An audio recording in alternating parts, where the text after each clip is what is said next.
Hello, everybody, and welcome to another round of World Talks here on TVP World. My name is Don Arleth.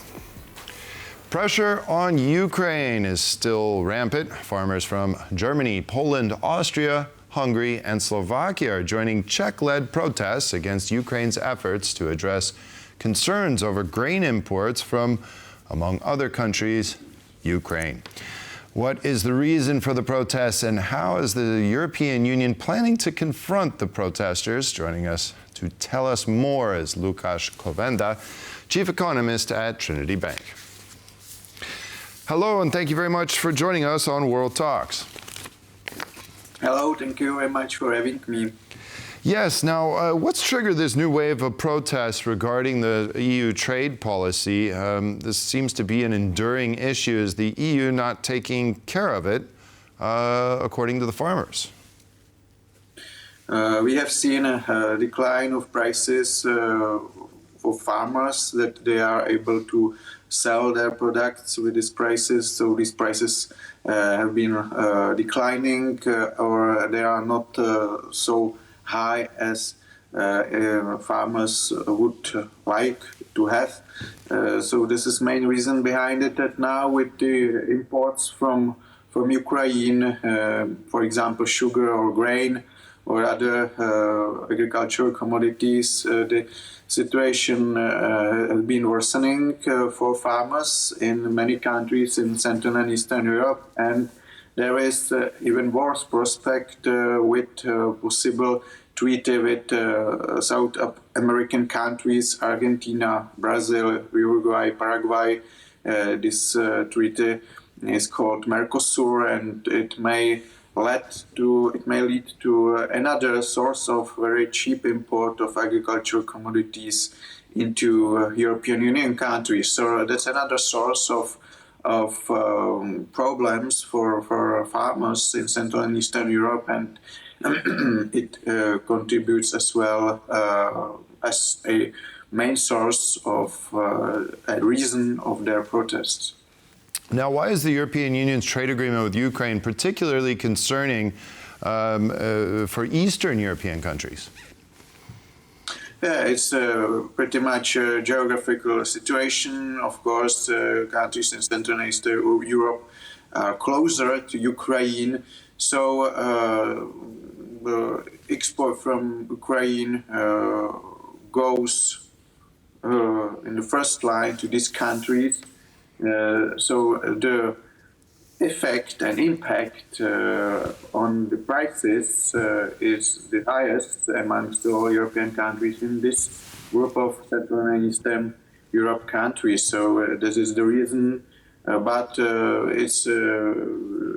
we can say that all Europe or European Union would be affected and is or has been affected by the Ukrainian import. It's not just Central and Eastern Europe, but the impact of this import is very strong compared to the countries in the European Union as a whole. Now, I understand that the EU has opened up the European market due to Vladimir Putin's full-scale invasion of Ukraine, but could a land corridor of some sort, to EU ports to help the Ukrainian grain get out to world markets, is that something that could potentially alleviate all the tensions?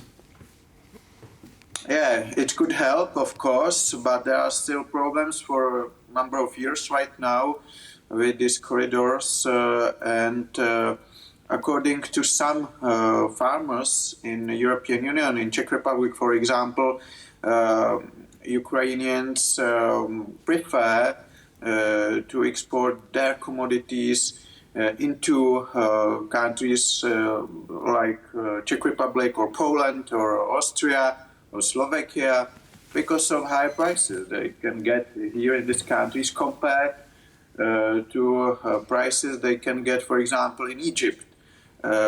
When they are able to export the commodities via Black Sea corridors. Now, what are the potential economic consequences for Ukraine if it's duty-free, free access, to the European Union? What if that is revoked? How bad will this affect the Ukrainian economy, especially at this particularly concerning time? Yeah. It's not something new or surprising that Ukrainian economy has been in very bad shape for last 3 years since the invasion of Russia into this country. So there is a decline of the whole economy about 20 or 30% compared to 2021 year.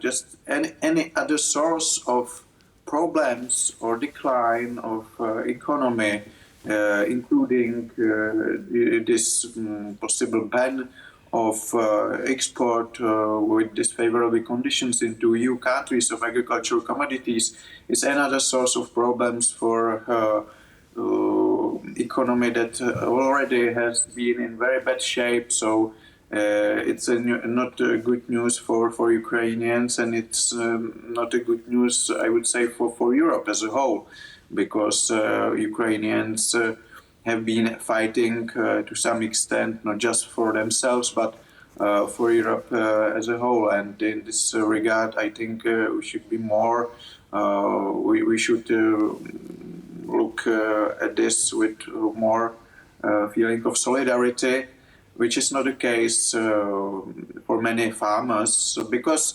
for them in countries like Slovakia, Hungary, Czech Republic, the situation is also quite difficult because of very low agricultural prices they can get for their products. So situation is bad for Ukrainians and bad for agriculture and for farmers in European Union. But still, the situation and economic situation is much worse in Ukraine than in countries in Central and Eastern Europe. Are we seeing already some knock-on effects here as far as less production in EU countries, especially the ones that you mentioned, Hungary, Slovakia, Bulgaria, Romania, but even here in Poland, I mean, are we seeing less production as a result of this flood of Ukrainian grain? Yeah, we already see some impact of it. For example, some sugar factories in Czech Republic has been closing down because of cheap import from Ukraine. And we have seen some problems similar to it in other countries of this bloc, Central and Eastern Europe. So it's not just theoretical problem; it's practical problem with quite palpable impact on some businesses and some companies, be it grain producers, be it sugar producers, be it other commodities producers. So it's another source of political polarization, I would even say. And we may, for example, in Germany, in eastern part of Germany, these problems could contribute to the big success of Alternative for Deutschland party in last elections 2 weeks ago. So we should be very careful with this. It's not something that we should just look through. And with elections coming, for example, in Czech Republic this year, we should be very careful and to listen to farmers what they say, because for many of them, this is existential threat when you combine it with the possibility of very cheap imports, as I already mentioned, from the South American countries.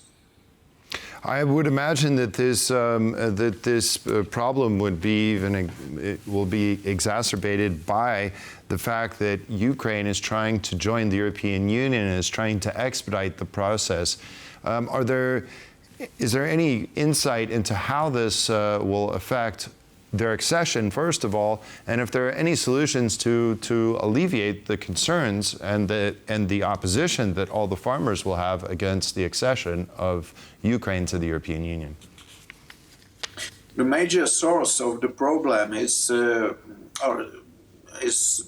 the import from Ukraine is so cheap. Why is it so cheap? It's so cheap because Ukrainians do not comply with stricter standards that are normal or that are in European Union present because of stricter laws.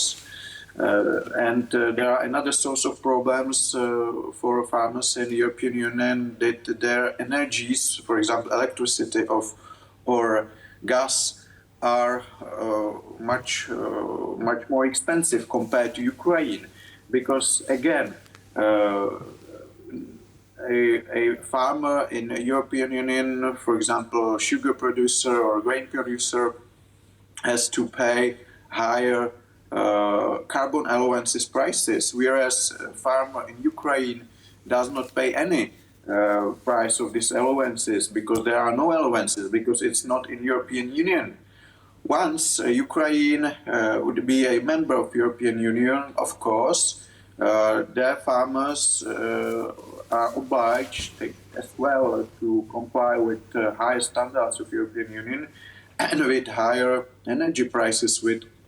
They need to comply with carbon allowances and so on. So then there will be more level playing field than today. So I think it may contribute to improving the situation even for farmers in Central and Eastern Europe. But of course, it will take many and many years till Ukraine will be able to join European Union.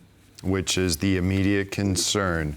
Well, Lukáš Kovanda, Chief Economist at Trinity Bank, thank you very much for joining us tonight. Thank you very much for having me. Have a nice evening. And that concludes this edition of World Talks. Thank you all for joining us. Have a wonderful evening, and we'll see you next time.